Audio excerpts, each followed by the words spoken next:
Señores, y en Venezuela se ha desatado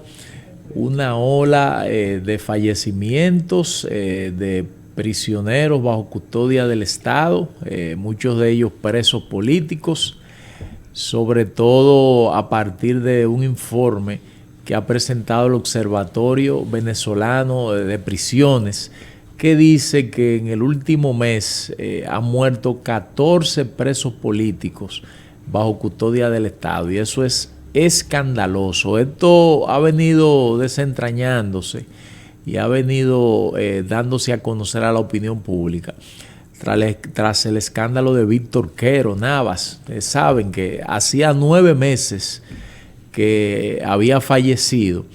y le ocultaron ese dato a la familia, y entonces ahora el último fallecimiento corresponde a Leonel Enrique Ramos, que ocurrió en la comisaría penitenciaria de Fénix, eso está en el estado de Lara. Y también José Manuel García Sabino, que es un ex concejal chavista que se había rebelado contra el chavismo, y en principio dijeron que él se había suicidado, que se había ahorcado, y sin embargo ahora la autopsia revela que él murió por asfixia mecánica, o sea que fue un homicidio, lo asesinaron. Aparentemente Sabino tenía mucha información y no querían que hablara esas personas de la penitenciaría. Y desde ya hay informes de que hay varios detenidos, hay una ola de detenciones por estos fallecimientos, y la justicia debe poner a pagar su justo precio a todo el que ha tenido que ver con estas desapariciones forzosas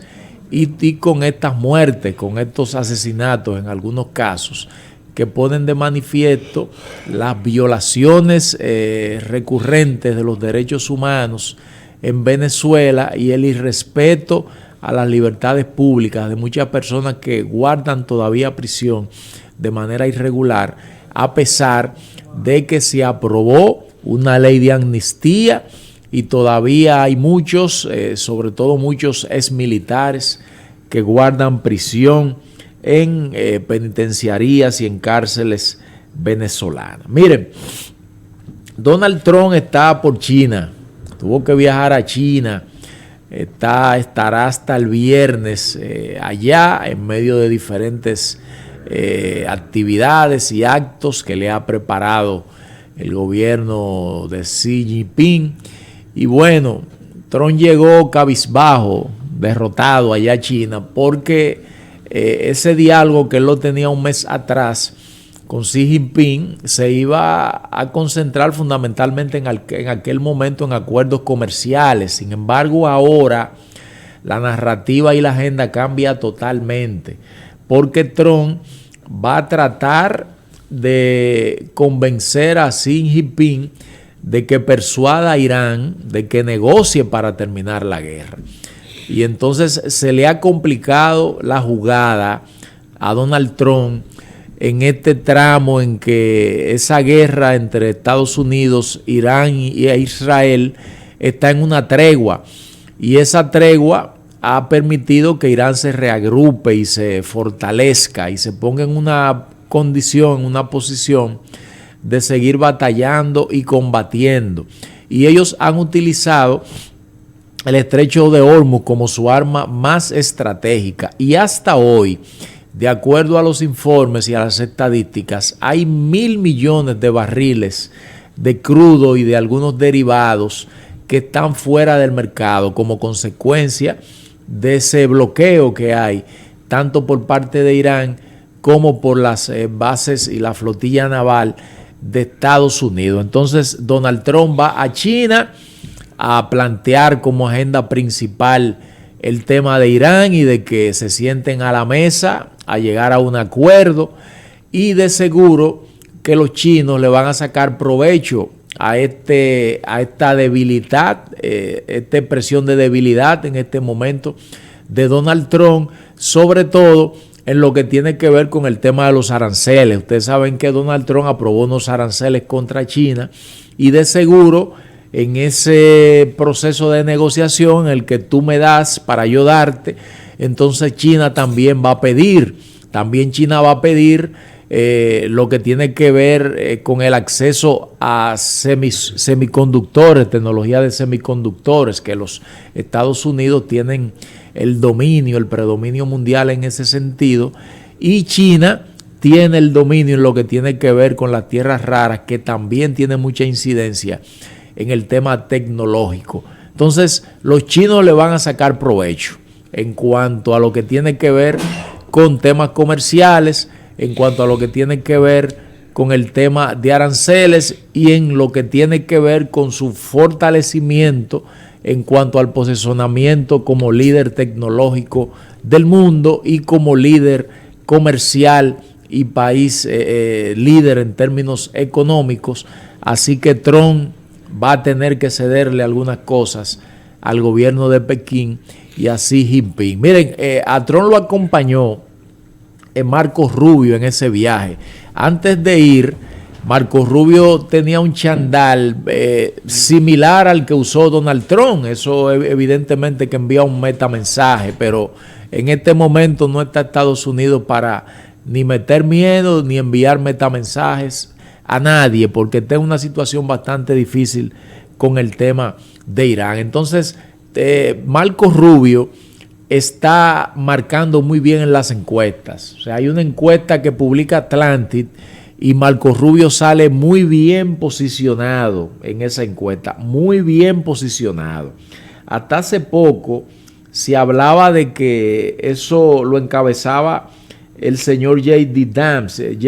Sin embargo, ahora Marco Rubio, de acuerdo a esa encuesta de Atlas Intel, él va en primer lugar como la figura que lleva el carril de adentro para obtener la candidatura de los republicanos en las primarias del 2028 con el 45.4%.